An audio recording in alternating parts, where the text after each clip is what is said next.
5150 Interview Series with the man himself, Wino, after an amazing fucking show. Let me first start off by saying we've discussed prior to the recording of Sacred, we've discussed during, now it's out on Relapse Records, The Obsessed. Go get it, Sacred. Fantastic show. Thank you very much. One of the things that I enjoyed, I don't know if you're doing this on the tour, but the visuals.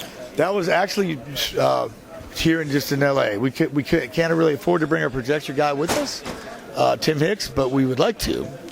But yeah, he's crazy. It's crazy cool, right? Yeah, man. It really added like not only a whole different dimension to the music, but it really brought the music and the visuals into a whole other live experience where it just took you and it transcended to a whole other level, man. I thought that the crowd level was kind of low, and I think it was because of the visuals.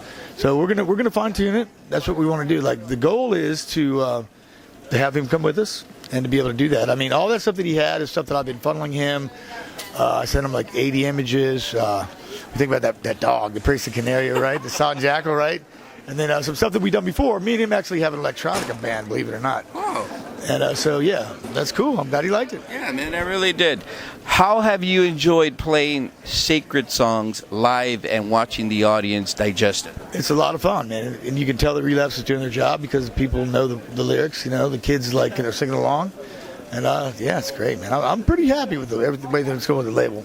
One of the things that I really enjoyed about watching Obsessed today is what we mentioned before, well-oiled machine. You're running on all cylinders. Yeah. Chemistry's great, but what I really like is you seem to really be enjoying playing, man. Oh, yeah. Yeah, I've been having a lot of fun. I mean, it's a long tour, and, you know, the thing about touring is, like, every night is, the room is different, you know. If you could have the same sound and the same mix every night, it would be different, but one night you've got a high ceiling, one night you've got a low ceiling, so the shows can go up and down with energy, they go up and down with sound, so it's always kind of like a little bit of it's like an adventure, you know. Really? But yeah, it's kind of an adventure, but you know, after a while, it can tire you out a little bit, you know what I mean?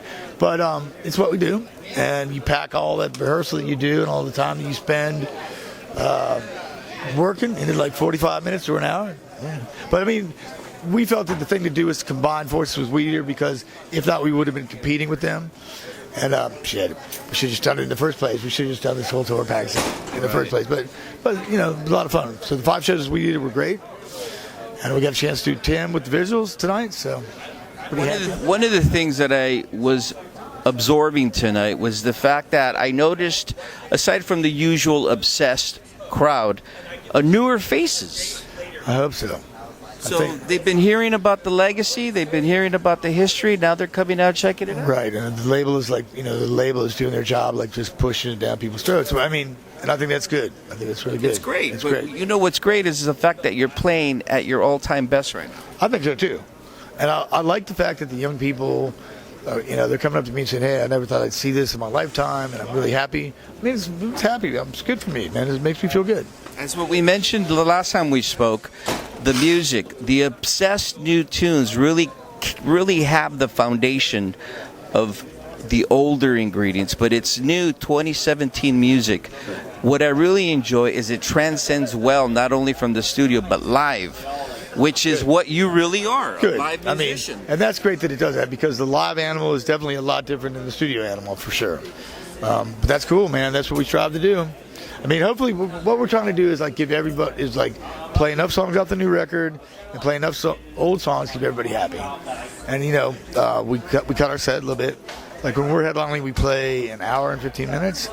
So we cut Concrete Cancer, Hiding Mask, River of Soul, maybe another one too. So I mean, we left like 5 songs that we normally play. We left out because we're supporting. But wouldn't you agree, though, that Sacred really takes off where you left off before? Because even though so many decades went by, it just has that sentiment, that feel, that vibe, like if it was recorded a year later. Yeah, I think so. I think that's accurate. It's accurate. I mean, we never changed. You know, we never changed. We just keep doing what we do. That's a good thing that you never changed. Yeah. You want to keep it, you know, real deal. Yeah, I mean, times have changed, the world is shit, but you know what? The people still need the music. And that is, like I said, that's my job to fucking carry the torch. You do a good job of that. Thank you, brother. For the guitar geeks, people want to know. I've been bombarded with emails and text messages and all kinds of social media. What is it that you enjoy about the Marshall and your other gear that you play? The Marshall, the Marshall is actually my second choice, but I've got a good one. Basically, what I'm doing right now is I've got an endorsement of this company called Tyrant. They used to be called Emperor, and the head that they're making me is a combination of a Sun Model T, an old one, and a JMP Marshall, which was like the sought-after Marshall that has the master volume. So it's a pretty powerful head. It's got EL34s in it, and I'm using that to power two 412 cabinets, one of which is loaded with 75-watt speakers, and one of which is loaded with greenbacks. Wow. All right?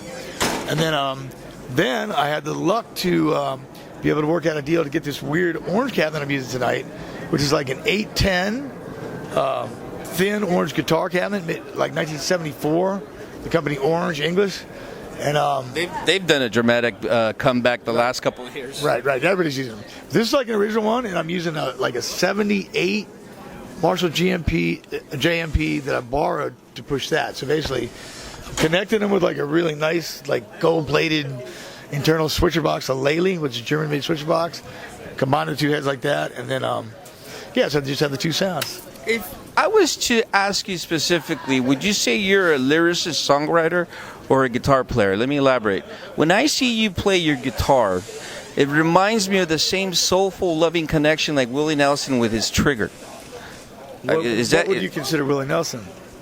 I consider him the last true American outlaw, which means he's a lyricist and a guitarist and an overall musician because he's stuck to what he believes in, and his music has been able to touch so many generations throughout this whole timeline. Yeah. I consider you that. Well, hopefully I would fit more into that mold, I'm hoping.